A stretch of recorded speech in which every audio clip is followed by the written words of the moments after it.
whatever it takes to get you to try harder, read more, set your goals, and go for it. Here's the next attitude disease. Overcaution. Some people never will have much. They're too cautious. Now, you can also be too reckless, but you can also be too cautious. This is called the timid approach to life. And my caution was always the risk. Risk used to drive me right up the wall. I used to say, what if this happens? It's called the language of the poor. What if this happens? And on top of that, if this was to happen, look at the fix I'd be in. I better not try.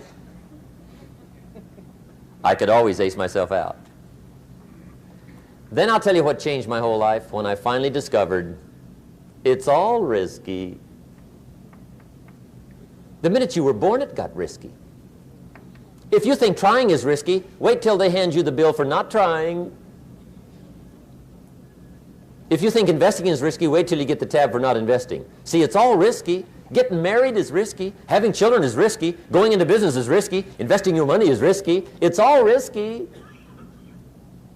I'll tell you how risky life is. You're not going to get out alive.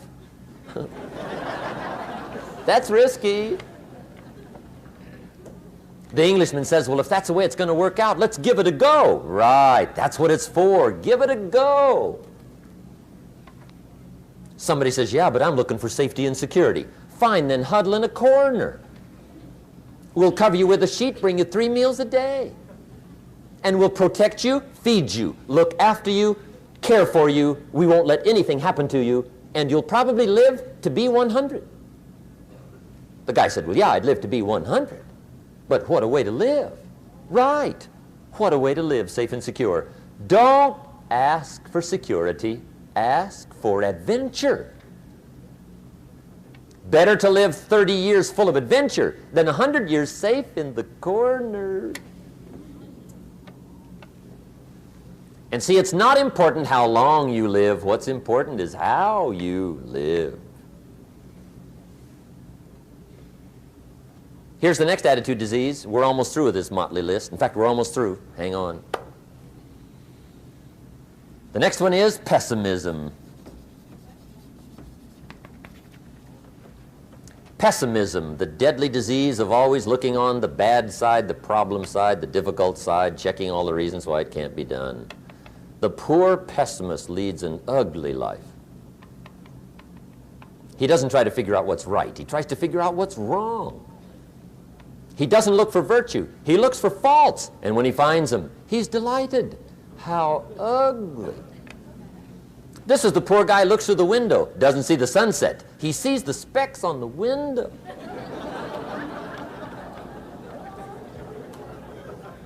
And this is the poor guy, right, who rushes up, takes such leave of his senses. This guy rushes up and he says, I've got 5 good reasons why it won't work. He's so dumb he doesn't know all he needs 1. He's got 5.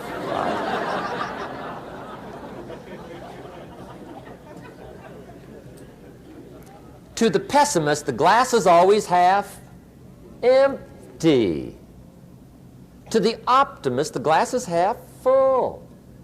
Why would the same measure affect people 2 different ways? Answer, it all depends on how you look at it. Our lives are mostly affected by the way we think things are, not the way they are. The way we think they are affects us most. There's a subject we don't have time to get into tonight called better thinking habits. One of the major things Shove taught me when I met him, he said, poor thinking habits keeps most people poor. Not poor working habits. Most people work hard, but they don't think hard. And Shove taught me that the mind is like a factory, a mental factory. And whatever you think about all day long pours ingredients into this mental factory. And that's what builds the economic, social, financial fabric of your life. He quoted me a Bible phrase that says, as you think, so you become. How awesome. When he talked about poor thinking habits, he had me. I used to start the day reading the morning newspaper. I mean, you can believe that or not. I'd get a cup of coffee and read the paper. I'd load up on wars and riots and murders and stabbings and killings and bank robberies and muggings and car wrecks and tragedies.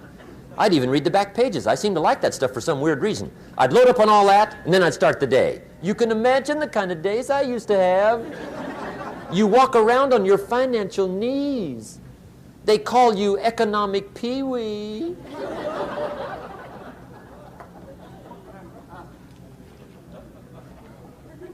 The guy says, I want to be a great leader.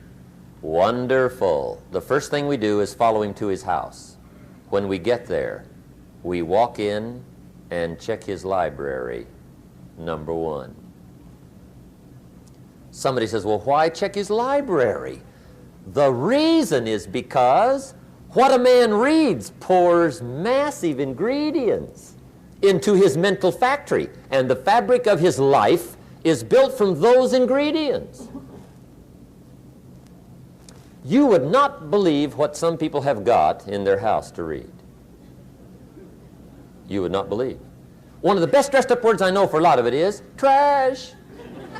Can you imagine dumping a barrel of trash into this mental factory every day and coming out with a rich, dynamic, positive life? It can't be done. You might as well try making a cake with cement.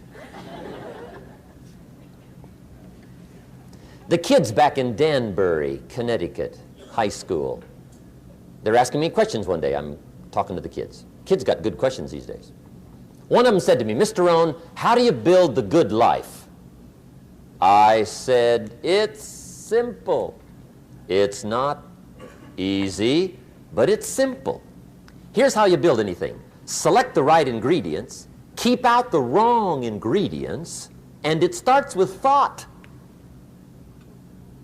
Everything starts with thought. So you must be wise and careful what you think about, because that starts everything. You got to be wise and careful. I asked the kids, what would happen if somebody dropped sugar in my coffee? They said, well, you'd be okay. I said, what if somebody dropped strychnine in my coffee? They said, well, you'd be dead. I said, correct. Lesson one, life is both sugar and strychnine. You gotta be careful. I said, what if my worst enemy drops in the sugar? They said, will you be okay? I said, what if my best friend, even by accident, drops in the strychnine? They said, well, you'd be dead. I said, correct. Lesson two, watch your coffee.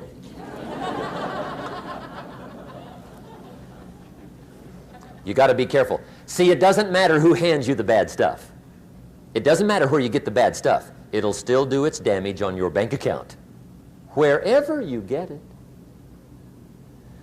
Mr. Schoaf gave me one of the greatest phrases when I first met him when he said, Jim, every day stand guard at the door of your mind. How important. Stand guard at the door of your mind. And you decide what goes into your mental factory. Don't let anybody just dump anything they want to in your mental factory, because you've got to live with the results. Okay, here's the last disease, and we're through with this list. In fact, we're almost through. Hang on. The last subject is very brief. The last disease, but this one is deadly. Engage in this one, indulge in it even slightly, and you might as well forget the future, because it's going to forget you. Complaining, crying, whining, griping, a Bible word called murmuring. See, that'll ace your future. Spend 5 minutes complaining, and you have wasted 5. And you may have begun what's known as economic cancer of the bone. Surely they will soon haul you off into a financial desert and there let you choke on the dust of your own regret. I hope I said that well, so you won't forget. It's a deadly disease. If you don't think it's bad, ask the children of Israel of Old Testament fame. Typical of us all, their story just happened to get in the book.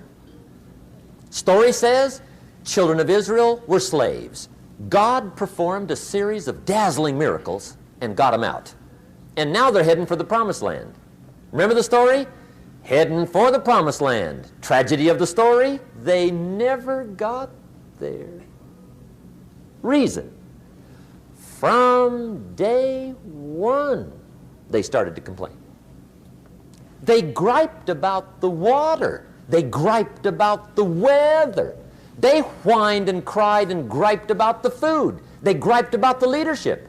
They whined and cried because it was too far, too cold, too hot, too difficult, too miserable. I mean, they whined and cried for years. Finally, God said, I've had it, trip canceled. Or something like that. The story says they died in the desert, never got to the promised land. Which I think means two things. Indulge in this long enough, you get your future canceled. And I guess it also means even God himself can only take so much.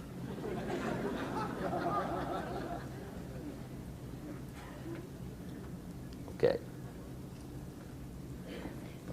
Just be on the lookout of the things that can destroy all the good you start. The war is on. And this evening, tomorrow, mentally, personally, socially, economically, you got to make sure you're winning the war. And this is part of it.